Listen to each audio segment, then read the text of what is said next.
Hi everyone, welcome back to Organize Toronto. This week we're going to be talking about organization in a different sense.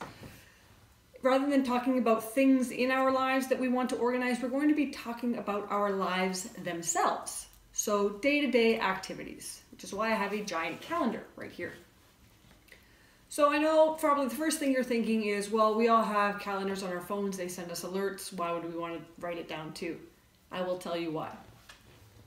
Not only what if happens if you lose your phone and you're not on a system that has iCloud or something where it's backed up.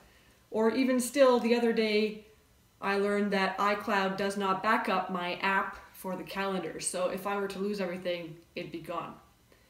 Aside from that, we want to have our schedule visible to us every day. In the home, you can hang it on the wall, or I have a desktop calendar, which is always on my desk. So when something new comes up, I can grab one of my Sharpies, write it down, and do my thing. I used to have, obviously I still have it because it's right here, but a day planner. So I would bring it with me in my purse. But the difference with this is that I have to open it. I have to find, sure, I have this thing, it brings me to February, but that takes a little bit more work. As silly as it sounds, that doesn't seem like a lot more work, but in terms of opening this up, trying to figure it out, or just simply looking here and writing down, people are more likely to do this. Very few people actually write in these when they buy them. I don't even know, I'm curious to know what the percentage is, but it's a low one. So if you're gonna take the time to do that, you might as well just open up your phone and write it in there. So moving on, we have my desktop calendar here. You don't need to be as artsy and whatnot with how you write it in. I just do that for my own entertainment. But I have everything that's going on written in the day, as you do with calendars.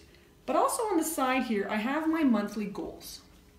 Now for someone who runs her own business and is learning still along the way, it's really important to have my goals written down.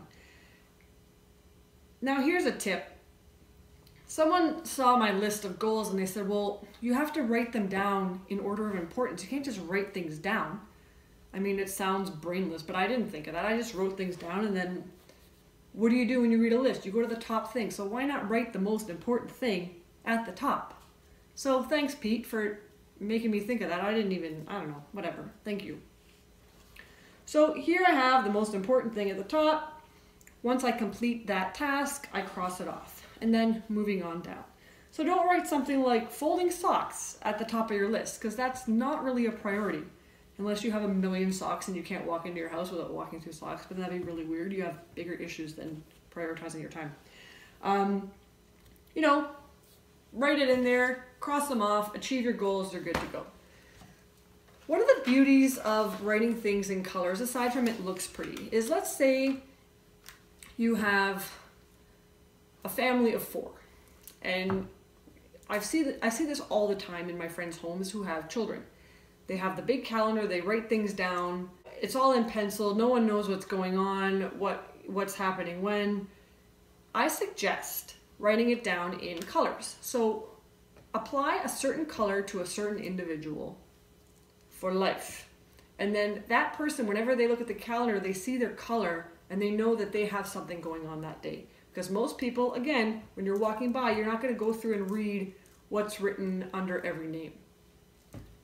People just won't do it. I'm not criticizing the human species, it's just the way it is. So let's say, boy is yellow, girl is purple. So when you look at the calendar on February 8th, you say, okay, I see a bunch of yellow, so that means boy has something. Boy, get over here. We have soccer, we have piano, we have, oh wait, there's blue at the bottom, we gotta bring girl too. Or purple, or whatever color I applied to her, I don't even remember. But our minds visually read colors and symbols sometimes sooner than words, if that makes sense. I'm going into my thesis on visual literacy right now, but it's a fact. When we see certain colors or certain symbols, we associate that with a word without having to read the actual word. So it makes our minds think less, which is what we want to do. We don't want to be working harder than we should have to. So if you don't want to be using paper because you want to be great to the environment, I applaud that.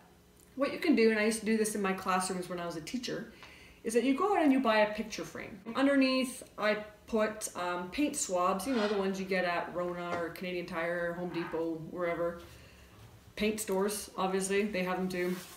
And then they have the same amount of rows as weeks for months. So you just put them down this way. You can use whatever color swatches you want. And then you put that in the frame. So then over top, every month you can write with a non-permanent marker, write the month, and then write in the numbers, and then start planning your day from there.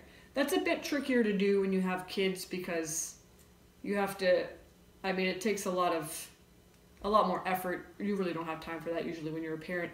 But for someone who has a home office, I mean, it also looks nice. They can go on the wall and you can write things in like that. And then just every month, wipe it off and start again.